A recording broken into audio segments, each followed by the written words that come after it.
Сайн байцгаана уу та бүхэнд энэ өдрийн мэндийг хүргэе. Ээлжид имжлэгтэй тавтай морил.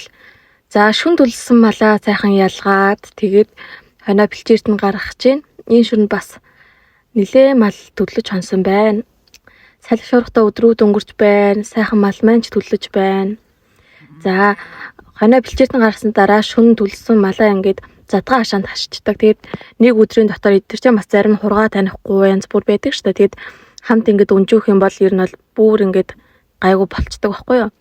Тэгээ сайхан цайгаа уучаад гарч ирээд малаа услах чинь манайх нэг 4-5 хашаанд нийт ингээд тус тусд нь хийцэн байгаа юм. Тэгээ малаа услаад зөөж усалж байгаа юм. Тэгээ араас нь ингээд өвсөө тавьж өгөө явж гин. Тэгээд өвсөө бас энэ тэн тавихгүй бол эдгээр чинь нэгнийхээ гიშгэлсэн өвсийг бас идэхгүй. Тэгээд 2-3 цагийн зайтай манайх ингээд өвсөө шинээр тавьж өгдөг малдаа.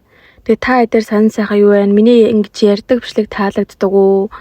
Тэгээд намайг бас хүлээдэг хүмүүс бас ингээд хөөрхөн ингээд гараад ирээд байгаа байхгүй юу? Тэгээд би бас айгүй хурамшиж байгаа. Тэгээд би өөрөө айгүй ярих дуртай хүн. Тэгээд юм яриа бичлэг маань болж ивэл цаашаа өөрчлүүлээд яриад явъя гэж бодож байна.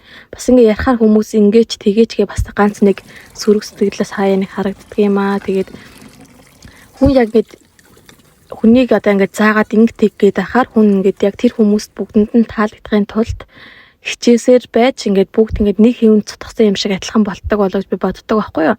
Би бол өөрийнхөө хувьд ингээд бичлэгээ хийгээд өөрийнхөө одоо мэдэх хэмжээнд ингээд чөлөөтэй яриа бол надад өөрт маань айгүй ингээд дайггүй санагддаг байхгүй юу.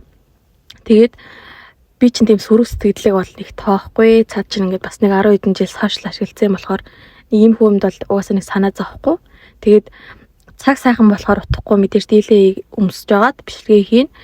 Одоохондоо ингээл малын баас шээс болно. Хийн эмнэхэр чи мэдээж цус харан цус болох жишээний тийм байдаг учраас ингээ хүүтэн шуурхтай өдрүүдэд болоод байгаа учраас муу ингээ күртгээ өмсөж бичлэгээ хийгээд байгаа шүү. Тэгээд намайг бас дэмждэг та бүхэндээ маш их баярлалдаг шүү. Ингээд бүх сайхан эрэг сэтгэл бүгдэнд нь би өөрөө аль болох чадхаараа зав боломж гарвал хариу өгдөг.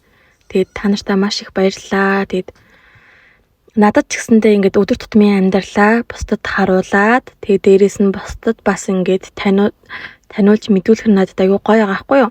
Ингээд бичлэг хүлээдэг болсон шүү. Тэгээд одоо малаас би хол өссөн юм аа. Ингээд бичлэгчийн үзээд аюу гоё санагдаж ингээд хэлж байгаа энэ хүмүүст одоо миний одоо энэ бичлэг хийж байгаа зорилго маань хүрч байна гэж би одоо ойлгож байгаа байхгүй юу. Тэгээд маш их баярлалаа. Тэгээд завгүй өдрүүд би өнгөрч байна. За малаа услаад өвсийн тавьж өгөөд хэсэг байжгаад энэ хэдийгээ нийлүүлж байна. Энэ битүү хашаанд болохоор ер нь бол